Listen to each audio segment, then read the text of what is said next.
Does anybody have any idea what I'm going to preach about? Well, maybe. That's we're going to talk about Daniel. We're not necessarily going to spend a lot of time about the lion's den, but that's kind of where we're going. Well, I want to talk to you a little bit today about this. I guess the topic of my sermon, or the title of my sermon, is what Daniel wasn't thinking. We're going to talk about Daniel. That's the whole sermon. But we're going to talk about something that Daniel probably wasn't thinking. And we're going to, hopefully we can make some points about this morning. But if you think about the book of Daniel, it's one of the older books that we find in the Bible. It was written about sometime between 540 and 530 BC. And of course it chronicles the life and the prophecies of Daniel. And actually the book of Daniel is unique in that it's kind of split into two different sections. The first 6 chapters of Daniel, which is what we're going to kind of talk about today, the first 6 chapters of Daniel kind of tells about Daniel's life and the stories about Daniel's life. And then chapters 7 through 12 talks about Daniel's, it still talks about his life some, but it talks about his prophecies, the prophecies that Daniel made. So Daniel's a book about Daniel's life, but also a book about prophecy. You know, I think that many times when we talk about Daniel, a lot of times we spend teaching those stories we find in the book of Daniel to kids. All those stories are used many times in VBS. They're used in Sunday school classes about kids, or to kids. And you know, I spend most of my time these days being the preacher, but I also spend a lot of time listening to preachers. And you know, if you think about it, I may be wrong, but I've not really heard in my life, I've not heard, as far as sermons go, I've not heard Daniel preached a lot. Maybe you have. But sometimes we use those stories that we find in the book of Daniel, and we use them to teach children because they're great stories. But see, the truth be known is we need to preach Daniel from the pulpit. Because we can find many things in the book of Daniel that should make us think. And if you're like me, every time I read the Bible, I always find something different. I find something that maybe makes me think a little different than I did the last time I read it. So hopefully today I can make a point about something that maybe we haven't really thought about that much. And we're going to focus our lesson on Daniel 6, which is the story of Daniel being cast into the lion's den. It's a story we've probably heard several times, many times. It's a story that I know we teach our kids in VBS, but we're going to look at Daniel. We're actually going to back up and talk about Daniel's life, 1 through 6. We're going to kind of summarize 1 through 5, and then talk about 6, and then we're going to take a lesson from Daniel chapter 6 that I hope can make us think today. But just a quick review of Daniel. In Daniel chapter 1, we read that at the beginning, it says that in the 3rd year of Jehoiakim, who was the king of Judah, that Nebuchadnezzar from Babylon comes in and takes over Judah and Jerusalem. So Nebuchadnezzar, this pagan king, is now in charge.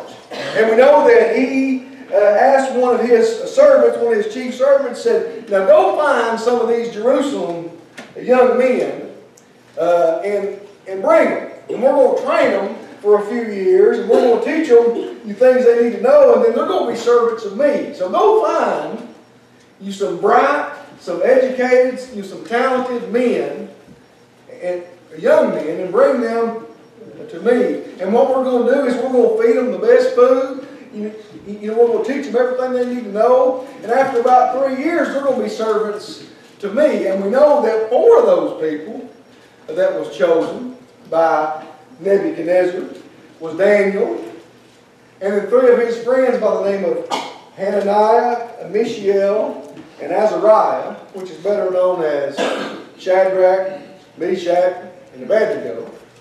So there's 4 of those guys who's brought to Nebuchadnezzar. And to make a long story short, about all this was when Daniel realized, who was a Jew, Daniel realized that Nebuchadnezzar wanted him to eat some of his finest foods and drink some of his finest drink as he trained. He had a problem with that. Because under the old law, there were some certain foods that Daniel couldn't eat. So I think the key verse of the whole book of Daniel is found right here in Daniel chapter 1. I want to mention it. It's not really my sermon, but it has to do with it. When Daniel says this, Daniel, when he realized that he was going to be asked to eat meat, going to be asked to eat some of the things that the king wanted him to eat, Daniel purposed in his heart. In other words, Daniel made his mind up. He's about 15 years old. Some say 15, some say about 19. But somewhere in that neighborhood, Daniel was a very young boy or a young man. But at this time, Daniel made his mind up. He purposed in his heart that he would not defile himself with the portion of the king's delicacies, nor with the wine he drank. Therefore, he requested of the chief of eunuchs that he might not defile himself. We know how the story goes. He goes on and says, he talks to his chief of eunuchs and says, I'll tell you what, let's make a deal. Why don't you let them eat what they want to eat, and then me and my friends, we're going to just eat vegetables and drink water for 10 days. And after 10 days, you can look and see how we've developed, and if we've developed fine, it's okay. And guess what? God takes care of it.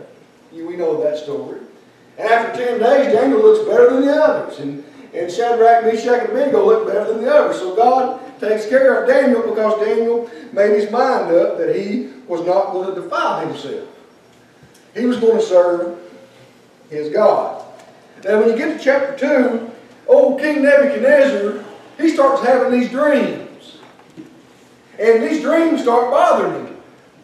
And he calls his magi and his magicians and his sorcerers in. So won't you come and interpret these dreams for me? I'm having all kinds of dreams. And these sorcerers, Nebuchadnezzar's own guys come to him and says, well, won't you tell us your dream and we'll tell you what it means? He said, no, it's not going to happen that way.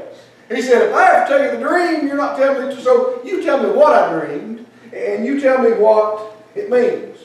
Why? There's nobody can do that, they said. Well, guess what? They said, there's a boy named Daniel. He can do it. So they brought Daniel in, and Daniel told Nebuchadnezzar what his dream meant. And so if we go on, we know that Daniel and his friends are promoted to high places in King Nebuchadnezzar's court. When we go to Daniel chapter 3, you get the story that's pretty famous. Probably every kid can tell it to you. Hopefully all of us can tell it to you. That Shadrach, Meshach, and Abednego are thrown into a fiery furnace because they refused to bow down to King Nebuchadnezzar, who made this big gold, somebody said about 70 foot tall, a big gold statue of himself. And they said, we're going to gather everybody together, and we're going to blow a trumpet, and when that trumpet blows, we're all going to bow to this gold statue. And Shadrach, Meshach, and Abednego don't do it. So they're thrown into a fiery furnace. And I think we get one of the most powerful verses found in the whole Bible, something that we all should read real slow and think about what it says. Because I want you to listen to this. When they're told they're going to bow before this gold idol, this statue, and they don't do it, he says, well, I'll tell you what then, we're going to throw you in a furnace and you're going to die. And this is what they say. Shadrach, Meshach, and Abednego answered and said to the king, O Nebuchadnezzar, we have no need to answer you in this matter.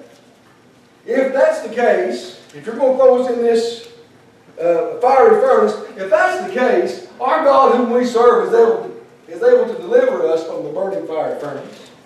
And He will deliver us from your hand, O King. But listen to this. But if not, but if you don't, let it be known to you, O King, that we do not serve your gods, nor will we worship the gold image which you set up. In other words, God's going to take care of us. We have faith that God's going to take care of us. You go ahead and throw us in there. But you know what? If God don't take care of us, we're still going to worship. That's big, isn't it?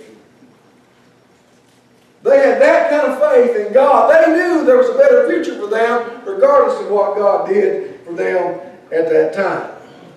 And we know that God does take care of them, and they're allowed to come out of that furnace. In Daniel chapter 4, old Nebuchadnezzar is having these dreams again. He has this dream that there's a tree, and that tree's cut down. And guess who he gets to interpret for him? Old Daniel comes in again. And Daniel tells him, he says, here's what that dream means. It means you're about to fall, Nebuchadnezzar. You're going to be made really low. That tree's you. And you're going to spend a whole lot of time like an animal. And if you read in Daniel chapter 4, Nebuchadnezzar actually goes and lives like an animal. He's brought that low. And then he repents. Daniel says, if you repent and call unto God, you will be restored. And you know, Nebuchadnezzar does that. He does come back after he's went through exactly what Daniel said would happen to him. Well, if you go on to Daniel chapter 5, a few years have passed. And now Nebuchadnezzar is not king anymore. His son Belshazzar is king. And Belshazzar is a pretty mean guy. You know, he's a pretty tough guy. And old Belshazzar one night, he sees this hand. There's these fingers that write something on the wall. You know that story, the writing on the wall. These fingers write something on the wall. And you know, I don't know about you, that kind of freaked me out too. See some fingers writing on the wall, I don't see nothing else. So guess what they do? They get a hold of guess who? Daniel. What does this mean, Daniel? So Daniel comes and he says, I'll tell you what, Daniel. He says, if you tell me what all that means, I'll give you all kinds of awards. I'll give you gold, I'll give you all kinds of stuff. But Daniel says, I don't really want that. But I will tell you what that means. That means that you become wicked, that you're a wicked king, you're a sinful king, and you're going to fall. Your days are numbered, is what Daniel tells him. Guess what? His days are numbered. Because if we go on to Daniel chapter 6, which is where we're going to be this morning, some time has passed, and Darius from Persia has came in, and they've overtaken Babylon. So Darius is now king. Whole different regimes in charge now. And by the way, I want to tell you something that maybe you don't think about. Many times when we see Daniel in the lion's den, we see a picture in a cartoon, or if we see like in a VBS book, a whole lot of times it shows that you're like a young boy thrown in there with lions, don't it? Daniel's almost 80 years old when this happens. He's almost 80. He's actually, some say about 83 years old based on history of when those kings came in. So Daniel's an old man. He started about 15 years old, so we're talking about 65 years of his life we just talked about. And now he's about 80 years old. Darius is now king. From Persia is now over the kingdom. And he likes Daniel. And Daniel was promoted to one of the 3 governors of the whole province. So Daniel's pretty well thought of. As a matter of fact, Darius likes Daniel so well that he thinks about making him over the whole thing. That's how well he likes Daniel. Well, guess what happened when Daniel's getting promotion? Some people jealous of him. That happens a lot, don't it? Oh, you know, Daniel's promoted, and there's some people that get jealous, and they couldn't find any fault with Daniel, so they tried to think, how can we get rid of him? He's driving us crazy. He continues to have all these good things happen to him, and here we are, nothing's happened to us. We're a little bit jealous. Let's think of how we can get rid of Daniel. So what do? They realize what Daniel does every day. We'll talk about that in a minute. And they go to the king. It says this. So the governors and the satraps thronged before the king and said thus to him, King Darius live forever. All the governors of the kingdom, the administrators and the satraps, the counselors and advisors, have consulted together to establish a royal statute and make a firm decree that whoever petitions any god or man, except you, O king, for 30 days, shall be cast into a den of lions. So they said, I'll tell you what we'll do. We'll get Daniel right here. So they go tell the king, "Oh, king, you're the greatest. So why don't you make a law? It should be illegal, Darius, for anybody to worship anybody but you, because you're the man. So anybody that worships any god other than you, let's throw them in a den of lions." So Darius agrees. He signs a decree, and once he signs a decree, it becomes law. And the people that were trying to trap Daniel knew what Daniel did every day. Daniel was a man of prayer. It goes and says, when Daniel knew that the writing was signed, in other words, that law was put into order. If you bow before anybody else but Darius, you're going to be thrown into a den of lions. He went home. And in his upper room with his windows open towards Jerusalem, he knelt down on his knee 3 times that day and prayed. And gave thanks before his God, as was his custom since his early days. See, Darius, being is faced with a problem. He liked Daniel. And he really didn't want to do it, but once he signed into law, it was a law. It couldn't be changed. So guess what Darius has to do? He has to have Daniel thrown into a den of lions. Now, here's something I don't want us to miss from this as we go on, though. If you ever wonder, does your life matter, Christians? Does your life matter to the people you interact with on an everyday basis? Are you making an impact on somebody's life? Listen to this. When Darius, who was a pagan king, was getting ready to throw Daniel in that lion's den, he didn't really want to do it, but he had to do it. Here's what Darius said. He said this, "So the king gave the command, and they brought Daniel and cast him into the den of lions. But the king spoke to Daniel, and he said this, 'Your God, whom you serve continually, he will deliver you.'" Darius had saw the example of Daniel. And he believed that Daniel was a man of prayer. He believed that Daniel was a man of God so much by the life that Daniel lived that he believed that God was going to take care of him. He said, "He'll deliver you." And guess what? He does, don't he? He takes care of it. And Daniel, we know, prospers under the reign of King Darius. Which brings me to my one point today. And this is it.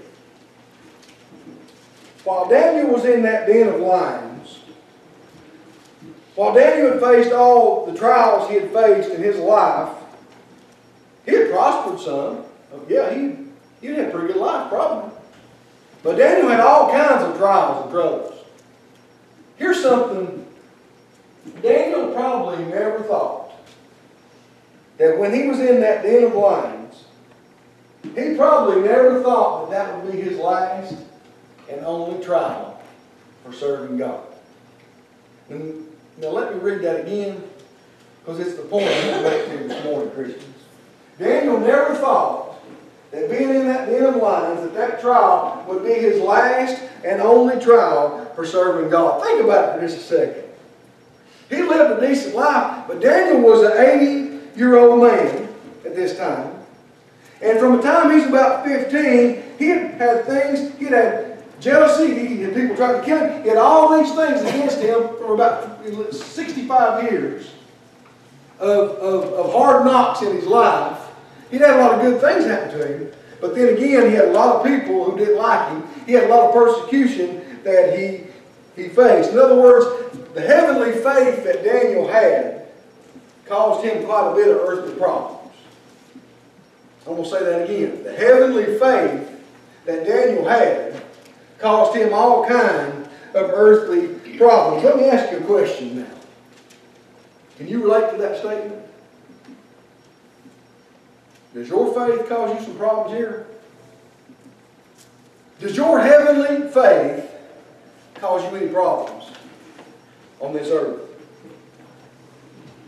I'm going to suggest to you that if it don't, you might need to reevaluate your faith.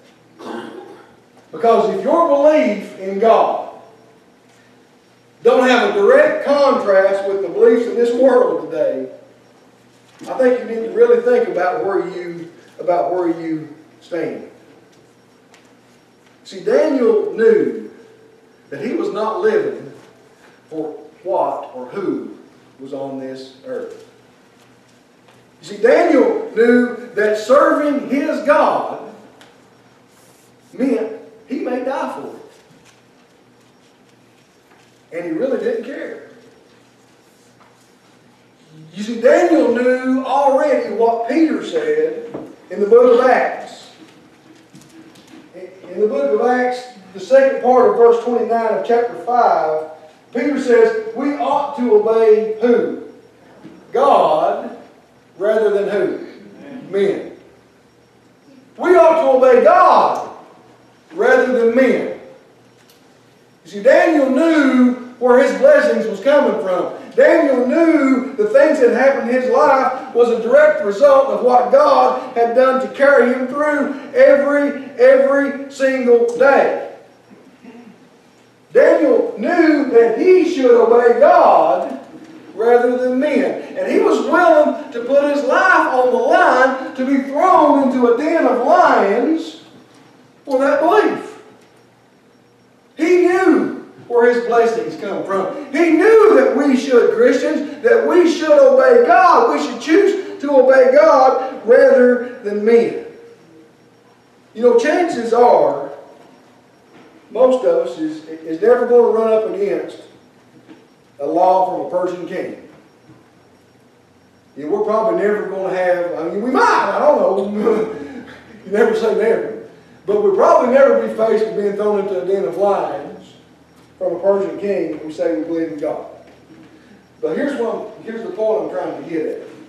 Anyone who aligns with Christ, any Christian, will find plenty of times in their life when they're required to stand for Christ, even though they're threatened with dire consequences if they disobey. You see, my friends, if we're going to get the point of this Daniel and the lion's den story from Daniel's perspective, it's important that we remember this. We need to think about situations where it has significance for us today. Are you willing to take a stand? Christians, are you willing to take a stand and stand up for the biblical view of marriage? Are you willing to take a stand, Christians, for the sanctity of life?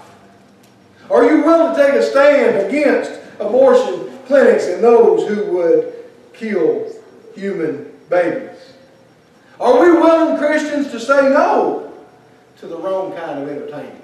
You know, maybe we're in a situation where we may even be in a business meeting or with some people, and then all of a sudden there's some things start happening around us that we don't agree with. Are we willing to take a stand for that? Even though we might lose our job? Or somebody might treat us differently? Are we willing to do that? Are we willing to take a stand for our belief in God? Will we choose to obey God? Will we choose to obey God even if we lose friends and family for it? I know people this very day, and I can name names, you probably know a couple of them. I know people this very day who has family members that's basically put them out of the family because they've chosen to believe what the Bible says. Are we willing to take a stand if it means we're going to lose friends and family? Will we choose to obey God even if we face persecution and trials for it? Will we choose to call a sin even if we may lose our life for it? You see, Daniel knew that his life was going to have some trials. Matter of fact, he knew it from the time he was about 15 years old. And he also knew, now being close to 80 in this den of lions, he knew that probably wasn't going to end. You know what? But he knew that if he trusted God, that God would see him through. See, how strong is our faith? Are we willing to take a stand? Are we willing to obey God rather than men? You see, Daniel never thought in that den of lions that would be if the Lord spared him through and if he had another day on the earth. He never thought for 1 second, in my opinion, that would be his last problem. He knew that he was going to have problems as long as he was on this earth. But let me remind you this morning about something. I hope every one of you is problem-free. I pray every one of you is problem-free. But I'm going to say that's probably not true. And that problem that you're going through right now in your life, I want you to realize something about it. Number one, God's going to take care of you. But number two, if you live longer and that problem passes, you're probably going to have another one come up in your life. Put your trust in God. I think so many times we need to realize that we need to try, in our relationship with God, we need to jump out of the driver's seat and let Him take control. Would you agree with that? We need to get out of that driver's seat and let God take control, because He's got a plan for us and He's going to take care of us. And you know what? That's a guaranteed victory. You see, my friends, Daniel's hope was not just to survive the night in a den of lions. Just think about it for a second. When he was thrown into that den of lions, he was 80 years old around. That next morning when he came out of that, how old was he? He was 80 years old. He went in an old man, he came out an old man. When he crawled into that cave that night, he hadn't been home to his homeland since he was about 15 years old. 65 or 70 years. He hadn't been home. He missed the smell of home. I'll tell you what, I can still remember. I can still remember my home.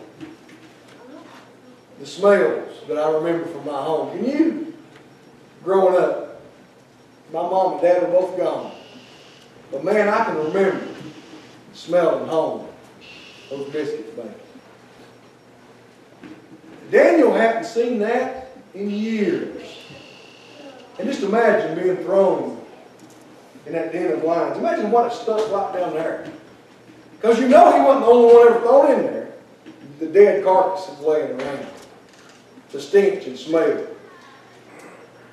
And when he come out of that the next day, he was still in stinky old Babylon. He wasn't home.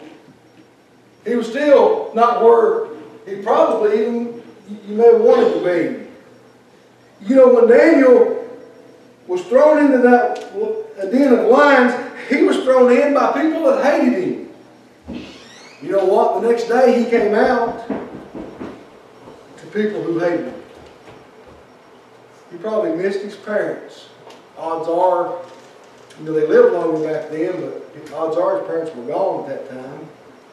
He probably crawled out the next morning still missing. Here's the point I'm trying to make with all this. Daniel knew the kind of life he was going to have on this earth.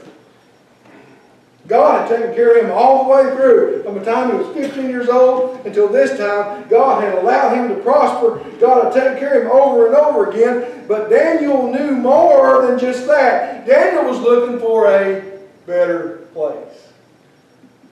He was looking for his home. His home that would last eternal. Hebrews chapter 11, speaking of those who who had great faith, said this, "But now they desire a better, that is a heavenly country. Therefore God is not ashamed to be called their God, for He has" what?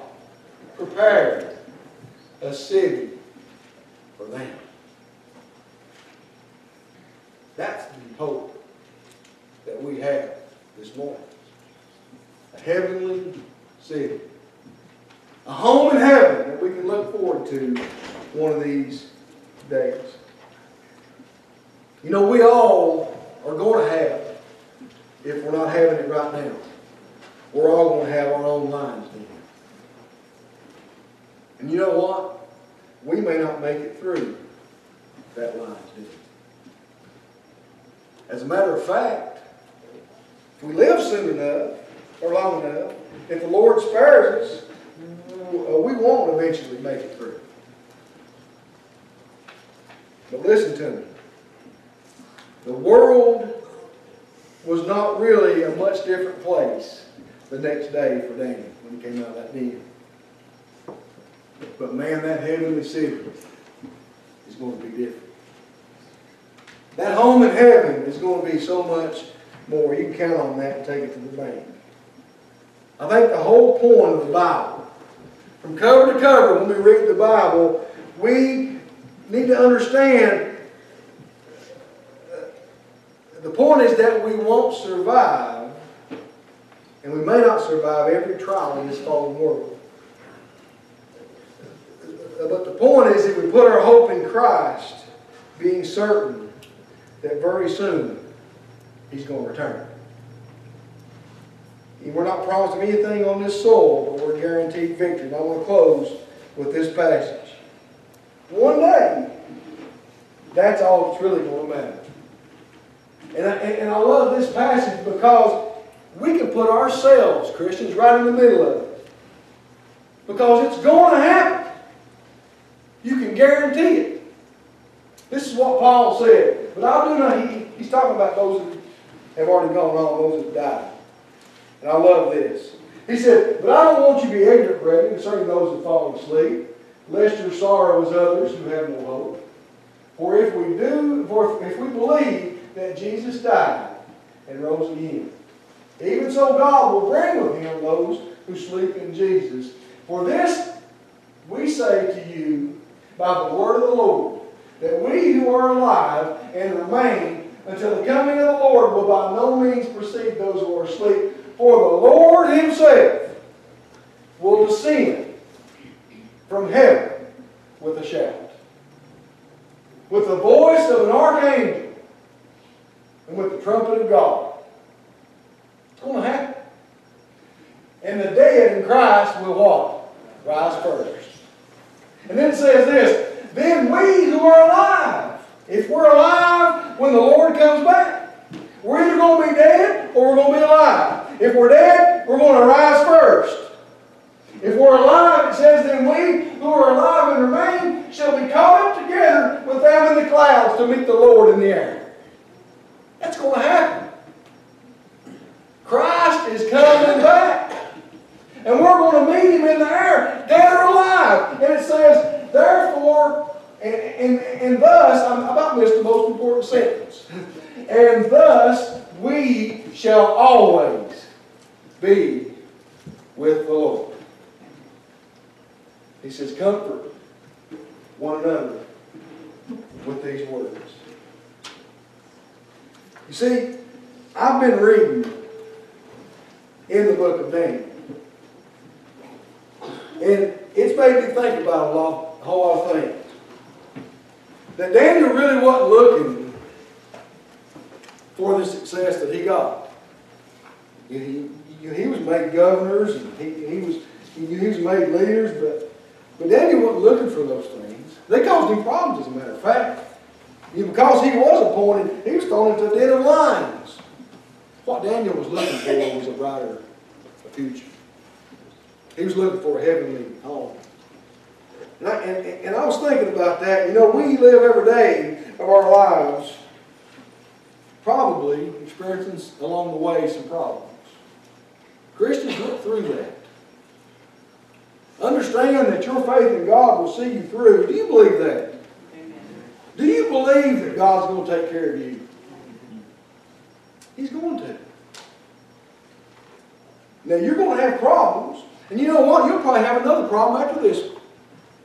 Because we live in a sinful world. This world's not our home. We're just passing through. But one day you can take it to the bank, one day, whether we're already dead or we're alive, one day, Christians, we're going to see Jesus break through those clouds. And we're going to go up to meet Him. And it says, we will be with the Lord forever. And all I can think about is amen. Because man, that's going to be awesome. I think about my little problems, I think about my trials, and boy, I tell you what, if you don't have any problems, you're not like me. I walk in the building every day at school, and I probably got 30 things to deal with for lunch. And some of them are big, some of them are not, some of them are big. I go home, we got issues. I'm sure you have the same kind of things in your life. But my friends, that's not what it's about. It's about seeing Jesus with a smile on your face, knowing He's coming to get me. And He's going to, and I'm going to stand before Him one day, and He's going to say, well done, my good and faithful servant. You've been faithful with a few things, and I'll make you a ruler over many. Come on in. Man, I can't wait to hear that. What about you?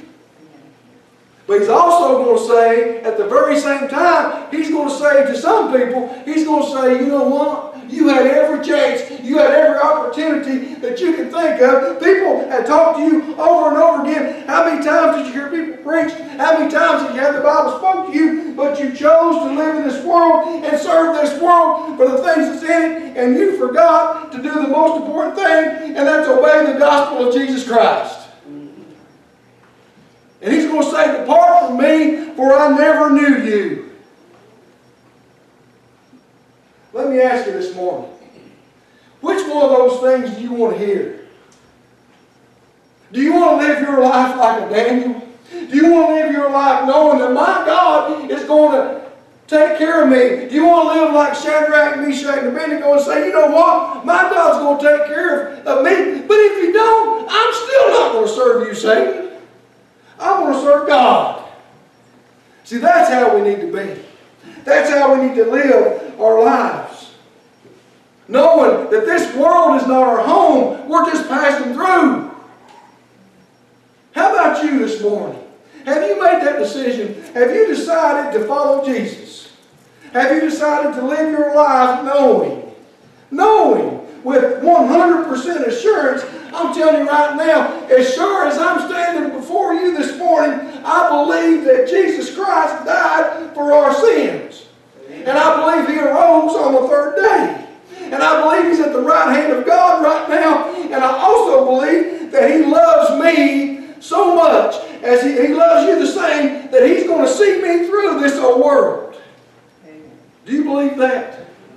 If you believe that Jesus Christ is the Son of God, this very morning, why don't you get up and why don't you say, I want to obey Him if you haven't done so?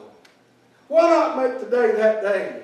And you can choose to live your life from now on knowing that your future is secure. You're going to have problems tomorrow. Sure you will. You're going to have problems the next day if you live. But you know what? God will take care of His own. Amen. And you can live forever in heaven.